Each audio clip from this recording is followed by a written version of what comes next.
no ar mais um TV Pet Show, um programa 100% dedicado aos animais. E olha, se eu fosse você, não saía daí porque hoje tá imperdível. Olha só o que nós preparamos.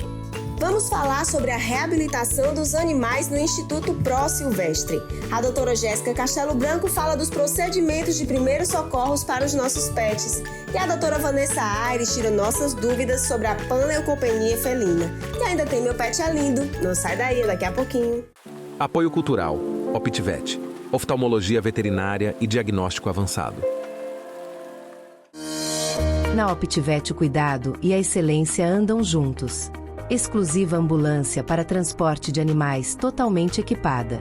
Novos exames de ultrassonografia. Tomografia computadorizada multi-slice 16 canais, com tempo reduzido de anestesia. Laboratório de análises clínicas. Atendimento estendido até 21 horas e muito mais. A excelência que você confia é Optivet. E eu estou aqui com a doutora Jéssica Castelo Branco, muito bonito sobrenome, doutora. Ela é médica veterinária, professora do curso de auxiliar de veterinários e colunista do jornal O Povo. Doutora, o currículo é grande, como é que dá tempo de fazer tudo isso? Dá tempo, e tem mais coisas aí por fora também, viu? Doutora, hoje nós vamos falar de um assunto que é muito importante, mas que talvez as pessoas em casa não param para pensar. Né, o que é necessário saber com relação a primeiros socorros em casa, quando acontece algum acidente, algum imprevisto em casa. É muito importante, né, doutora? No seu Insta tem até uma oficina que você deu para algumas pessoas. E eu queria que você começasse a falar quais são as situações mais comuns que acontecem em casa, que as pessoas não se atentam, que precisam de primeiros socorros. Sim, primeiramente é essa questão da atenção mesmo, né? Eu acho que mais importante do que você saber o que fazer é saber identificar as situações de perigo para que elas não aconteçam, pensando principalmente na questão da prevenção, né? E, infelizmente, a gente tem aí uma série de situações que colocam os nossos pets em risco. Então, a gente está falando de plantas tóxicas, alimentos tóxicos, venenos, a gente está falando de... Muita coisa, né? São muitas coisas, brigas com outros animais, afogamentos, choques elétricos, queimaduras, é muita coisa mesmo que a gente precisa estar atento. Doutora, e com relação à planta, você falou, eu me lembrei logo, planta, envenenamento ou alimento que não pode ser consumido, como é que eu me atento que eu sei que ele está passando por essa situação? Porque tem animais que são um pouco, a gente identifica logo, mas tem uns que são mais na deles. Como é que eu me atento para isso? Os sintomas eles vão variar muito de acordo com o animal, de acordo com o que ele veio a ingerir, com o que ele teve contato, né?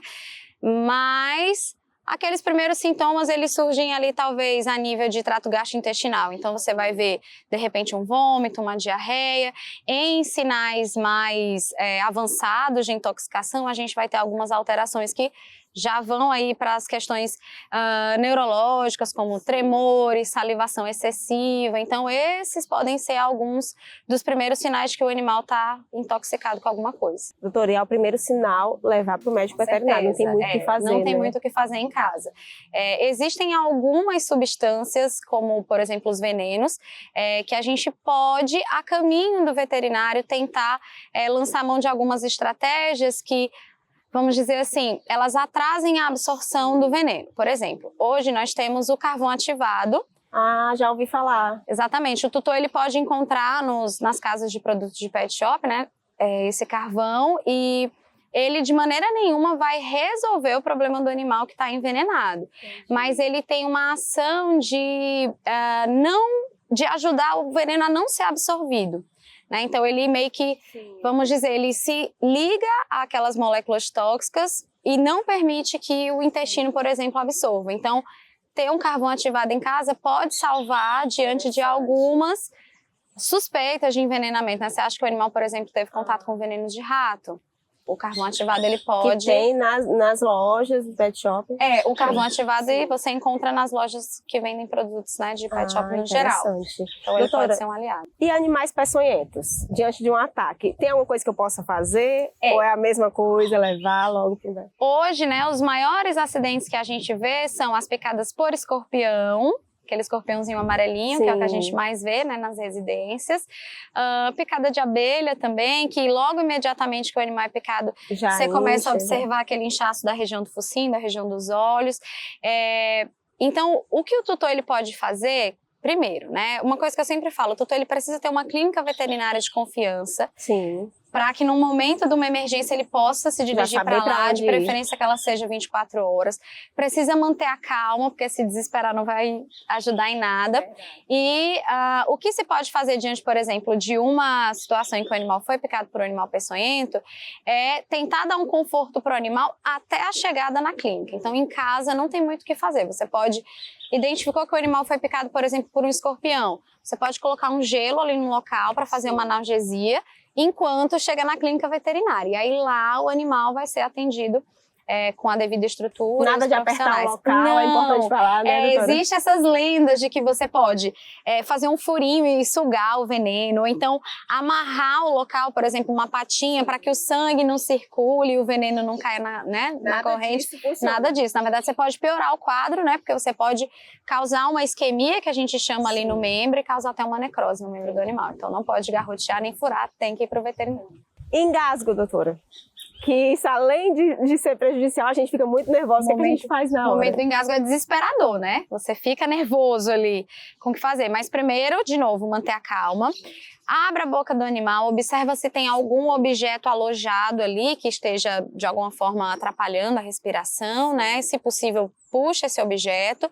Mas se você notar que o animal está com dificuldade de respirar e você não está vendo o que está ali, né, causando isso, é correr para o atendimento. Aí, muitas vezes, a gente vai precisar também fazer exames de imagem para identificar o que tem ali exatamente. Doutora, afogamento. Quem tem piscina em casa?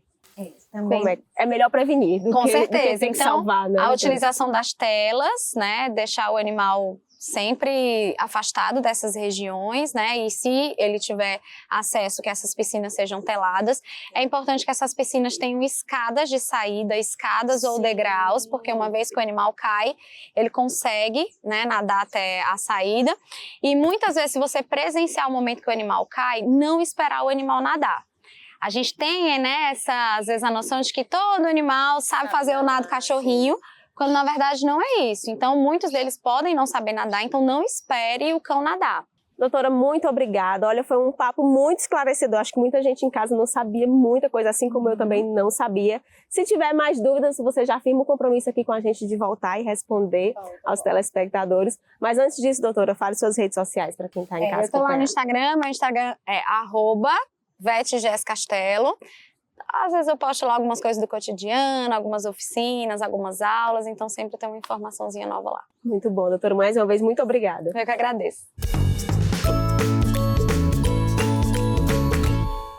A minha pet dica de hoje é que você sempre tenha uma clínica veterinária de confiança e que, de preferência, tenha funcionamento 24 horas para você se dirigir em alguma situação de emergência. Não vá tentar fazer nada em casa, porque você pode piorar a situação do seu pet. Então, liga para a clínica, avisa que seu animalzinho está passando por uma emergência e corra para lá. Essa é a minha dica de hoje.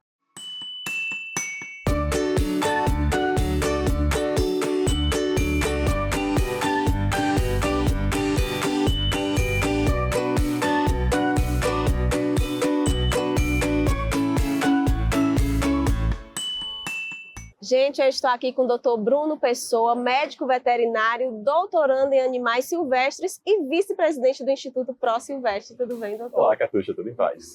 Doutor, nós trouxemos o senhor aqui justamente porque é um papel fundamental para o Instituto Pro Silvestre, né? São os veterinários. E é um trabalho grande, né, doutor? Isso, é um trabalho assim imenso, porque há uma complexidade de se compreender um animal silvestre, né? Que por questões fisiológicas, questões anatômicas, diferem muito dos animais domésticos, que são os cães, os gatos, né? É isso que eu pensei. O médico que ele fica especialista em animais silvestres tem que estudar muita coisa, muito corpo diferente. Tem que estudar muito e, assim, trabalhar um pouco a humildade, saber que nós nunca estamos prontos, porque, assim, de repente, até mesmo assim, das aves, a gente vê que nós temos o que? Nós temos as gêmeas que têm quase 1,5 metro. A gente vai trabalhar com beija-flor, que pesa 8 gramas. Então, assim, sempre a gente está no processo de aprendizagem. Embora a gente compreenda as aves, embora a gente compreenda os mamíferos, a gente vai ver as particularidades de cada um para poder atuar de forma correta e digna. Então, é um trabalho bem feito, né? E é isso que eu acho fantástico, viu, doutor? Parabéns pelo seu trabalho e parabéns pela sua disponibilidade de trabalhar num projeto tão nobre como o Instituto Pro Silvestre. Viu, acaba doutor? sendo uma questão mesmo de honra, de profissão, né? E eu acabei não agradecendo a questão desse espaço, né, que a TV Pet Show abre pra gente. Então, muitíssimo obrigado, Catuxa. Nós que agradecemos. Nós tivemos aqui a Elisiane, que é a presidente do Instituto, e ela falou muito da importância do seu trabalho para o Instituto. E a gente queria falar um pouco disso. Ela falou até quando os animais são resgatados, e agora a gente queria falar a partir de quando são resgatados, como é todo esse trabalho, processo, doutor? Nós temos duas frentes, né, desses animais. Nós temos animais que a gente recebe, que são animais de resgates, que geralmente eles sofreram alguma ação antrópica, às vezes é questão de uma ave que se encheu no ninho de cerol, às vezes é uma onça que foi atropelada, ou então um guaxinim, então assim, isso acaba chegando esses animais até a gente, ou então os animais que são oriundos do tráfico, né, e quando vem oriundos do tráfico, geralmente são animais que vêm de feira, que geralmente a grande maioria são aves. O que acontece? Esses animais, quando chegam até a gente faz um trabalho de triagem. Para quê? Para saber se esses animais estão aptos à natureza, se eles têm lesões, se eles precisam passar por algum tipo de exame, seja um raio-x, seja uma tomografia, que a gente também consegue fazer tomografia desses indivíduos com nossas clínicas parceiras. Então, assim, a partir do momento que a gente faz um diagnóstico desse indivíduo, a gente vai para o processo de reabilitação. Tem alguns animais, que geralmente os que chegam das feiras, eles são animais que são recém-capturados, são animais bravios, chamados bravios. Então, esses animais que estão nesse processo, que são bravios ainda, então eles precisam de um retorno mais rápido da natureza. Por quê? Pela questão do estresse. Então, cada vez que esses animais ficam presos, há um estresse bem maior, aí altera a questão de nutrição, e acaba ficando com a imunidade baixa e acaba adoecendo. Então, esses animais que chegam nesse estado e que são rápidos a voltar, então, o processo é muito rápido. A gente fica 3 dias com ele, faz a questão de fazer um equilíbrio fisiológico dele, a questão de uma nutrição, de acabar um pouco com a desidratação, para poder serem soltos. Mas aí tem aqueles outros que realmente precisam, às vezes, do quê? De um cuidado maior. Às vezes, quando é um animal que vem com uma lesão em asa, porque às vezes eles ficam naqueles ambientes que são inóspitos, né? Colocam às vezes 20 animais, aqueles quadradinhos pequenininhos, e acaba vindo às vezes com fratura em asa, fratura em pata. Aí às vezes os animais precisam passar por um outro procedimento maior, às vezes até mesmo cirurgia. Aí então os animais ficam um tempo maior com a gente, internados, a gente faz toda a avaliação. Depois desse internamento, a gente faz, se for uma ave, faz a questão de voo, se ele está voando, se ele não está voando, para retornar à natureza. Se for uma questão de seja um predador, uma ave de rapina, um gavião, a gente tem que ver se ele está apto a predar, apto a caçar, porque ele precisa caçar, precisa se alimentar no meio ambiente. Então, assim, a gente precisa fazer esse trabalho com ele também. Se for uma questão de onças, que a gente já teve até com 2 onças agora lá no CETAS, então tem que fazer todo esse processo, às vezes, de acompanhar o crescimento desse indivíduo, fazer uma nutrição adequada para poder ter desenvolvimento de musculatura, desenvolvimento ósseo, e saber depois se esse animal está apto à caça, porque são predadores, querendo ou não. E depois que faz todo esse processo que a gente faz a examinação e vê se há possibilidade da soltura ou não. Lembrando que todos os animais que passam pelo estudo Pro-Silvestre, o retorno sempre que a gente pensa que é o retorno à natureza. O objetivo final é esse. Claro que nem sempre os indivíduos conseguem realmente ter esse objetivo final, mas se não, a gente tenta trabalhar uma qualidade de vida com eles, né? Doutor, e quando chega, eu fico pensando, quando vem esses animais do tráfico, geralmente vem em muita quantidade. E como é que é feito? Como é que você se disponibiliza para pegar? É um regime de plantão? Isso? A gente fica, às vezes, em regime de plantão. Tipo assim, se a DPMA vai fazer uma operação, às vezes, assim, a gente já fica um pouco de salvaguarda. Geralmente, eles fazem esses plantões, esses procedimentos no final de semana, que são tem as feiras. E nós temos um trabalho muito bacana, que é o trabalho com nossos corupiras, que a gente chama, que são nossos voluntariados, que são geralmente estudantes de veterinária, estudantes de zootecnia, de biologia, que dão esse suporte para a gente. Então, quando tem uma ação dessa, a gente tem toda uma equipe formada para poder fazer o mais rápido possível, dar um suporte para esses indivíduos que chegam até o Instituto. E chega morto, doutor, no meio Chega. Infelizmente chega, principalmente aves, chegam muitas aves mortas.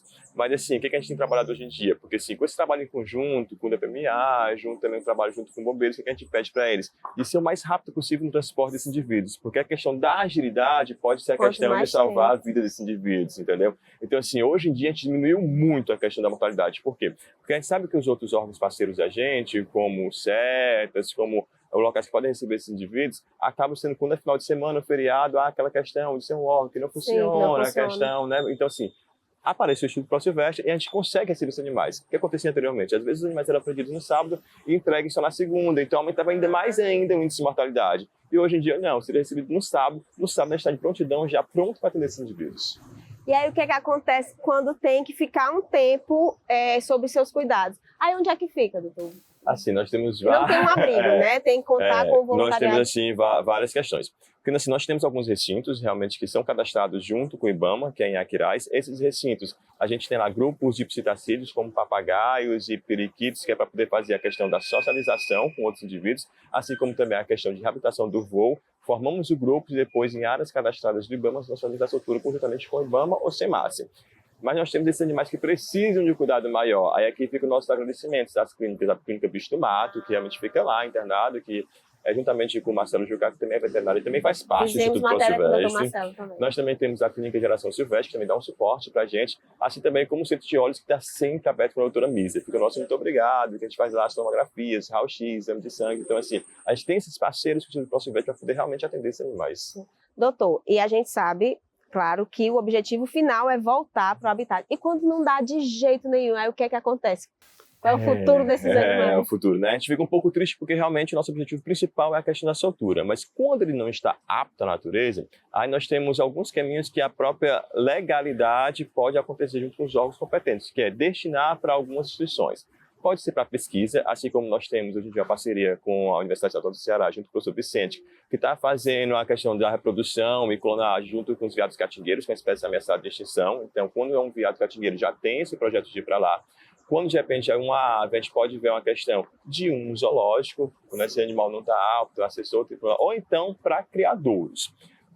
Nós também temos a questão do conservacionismo. Como assim, Bruno? Tem alguns animais que estão em perigo de extinção, né? Ou estão ameaçados, ou estão vulneráveis. Então, esses indivíduos, às vezes, eles não podem retornar à natureza, mas eles vão para projetos de conservação. Eles podem se tornar matrizes daquele projeto de reprodução, e a partir daquele projeto, os filhotes deles vão soltos à natureza, fazem processo de reabilitação e serão soltos. Então, assim, enquanto esse animal ele não vai, digamos assim, exercer o papel ecológico dele solto, mas ele pode dar milhares de dados para a gente, de questão de biologia, de questão de pesquisa, de questão de reprodução. Quer dizer, não é um animal que a gente pode dizer assim que está morto, ou então vamos eutanasiar porque ele não tem condições de retornar à natureza. Não, ele pode ter várias funções e pode nos ajudar, principalmente a questão de reprodução e principalmente a questão da biologia molecular mesmo. A gente compreender como são esses animais, que é uma lacuna muito grande de pesquisa com animais silvestres. Doutor, muitíssimo obrigado pela disponibilidade e pelo seu trabalho. Agora, antes de encerrar, eu gostaria muito que você falasse das redes sociais do Instituto para quem quiser acompanhar o trabalho. Tá certo, Catuxa. Fica aqui o nosso agradecimento à TV Pet Show, assim como também vamos falar um pouco na questão da nossa mídia social, né? Que o Instagram é @Instituto ProSilvestre e o site é institutoprosilvestre.org. Muito obrigada, doutor.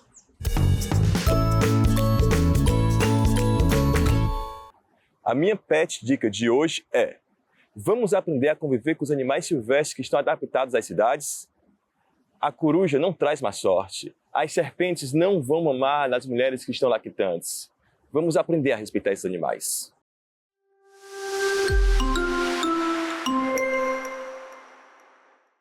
Eu sou a Isabelle, esse é o Lucas e nós somos tutores do Zeus, nosso Weimaraner de 10 anos.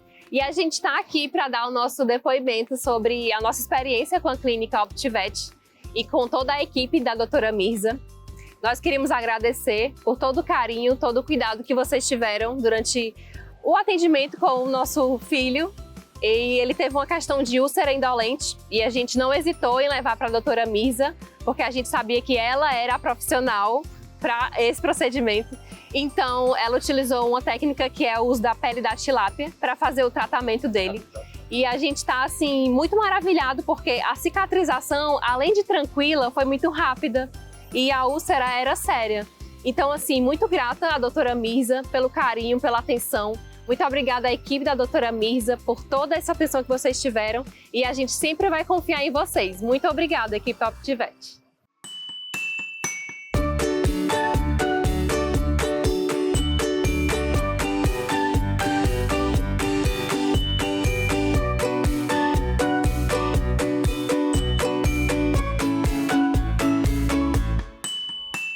Olha só quem está aqui comigo, doutora Vanessa Aires, médica veterinária especializada em medicina felina. Tudo bem, doutora? Tudo ótimo, é um prazer voltar aqui. Prazer é todo nosso. Quanto tempo que a gente não volta às nossas conversas? Tava com saudade de falar de gatos. Falar de gatos.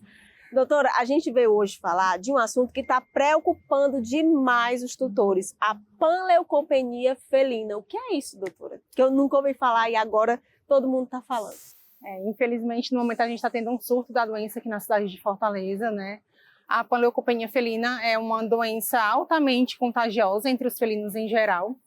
É uma doença de alta mortalidade mais comum, né, acontecer entre os filhotes é causada pelo vírus parvovírus, que é semelhante ao mesmo vírus que causa a parvovirose nos cães, né? Inclusive, a parvovirose canina ela pode ser transmitida aos felinos por conta dessa similaridade do agente causador da doença. E como acontece a transmissão, doutora? Certo, a transmissão da panleucopenia felina, ela pode acontecer ainda na vida intrauterina, né, quando o gatinho ele ainda é um feto. A mãe infectada ela pode transmitir o vírus para o feto e ele nasce ali com uma hipoplasia cerebelar ou cegueira. E nos gatos adultos ela acontece através do contato com secreção e excreção do gatinho contaminado. É mais comum através do contato com as fezes contaminadas, né, por conta da quantidade de partícula viral presente ali naquele conteúdo.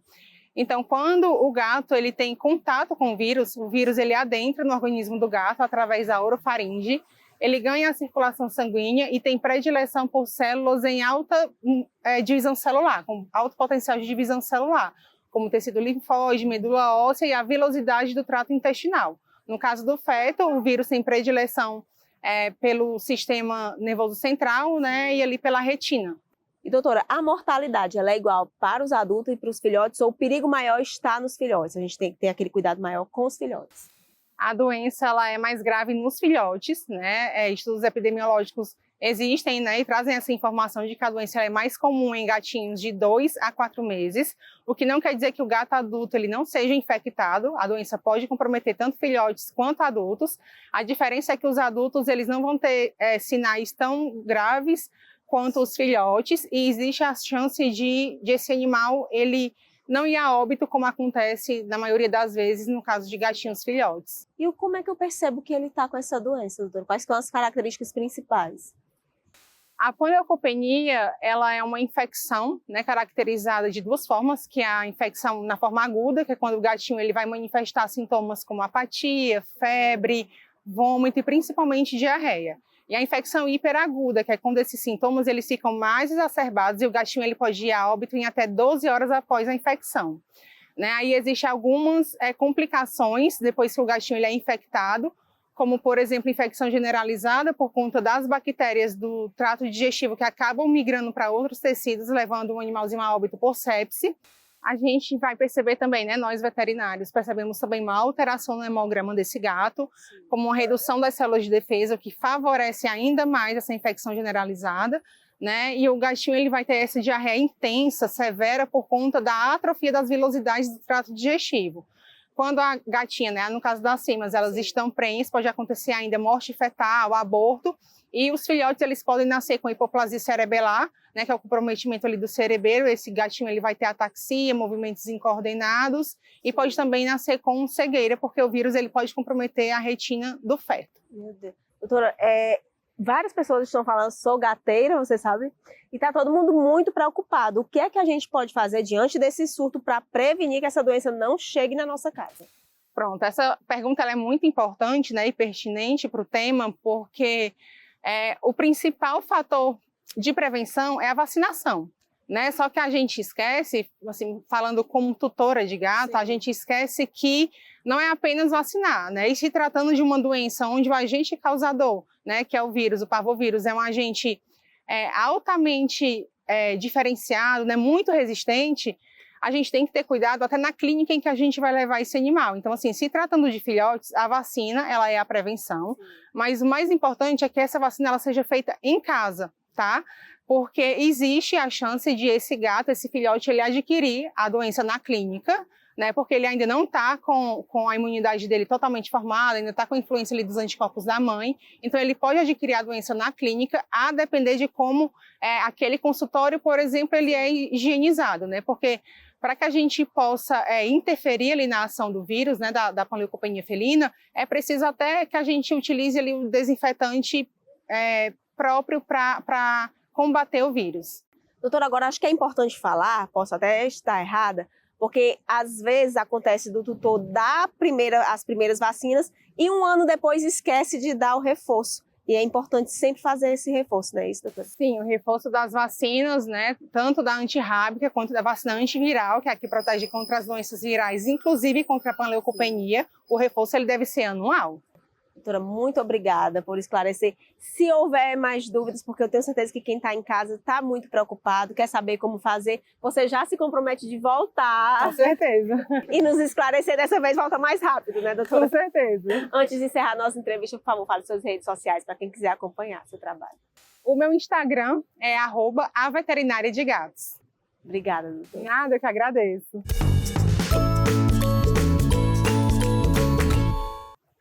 A minha pet dica para você que tem um gatinho é que vacine o seu gato e faça o reforço vacinal anualmente junto com a vacinação antirrábica e evite que o seu gato tenha acesso à rua. A vacinação e o fato de manter o gatinho dentro de casa é o que impede o contágio da doença.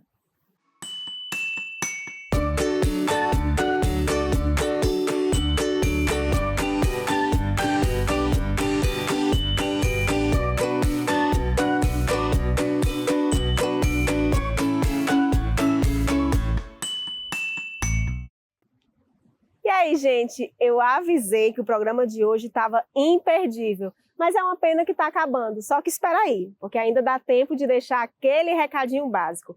Você quer rever uma matéria ou tem uma sugestão? Entre em contato com a gente através das nossas redes sociais. Tem em casa um pet que é lindo? Grava um vídeo ou faz uma foto e envia aqui no nosso WhatsApp. Acabou de chegar, perdeu o TV Pet Show aqui na TV? Dá uma olhadinha no nosso canal no YouTube, @TV Pet Show. Tem todas as matérias lá para você. Ou então já posiciona o seu celular no nosso QR Code e vai direto para lá. Eu vou ficando por aqui. Um beijo e lembre-se, TV Pet Show, onde o seu pet é a estrela.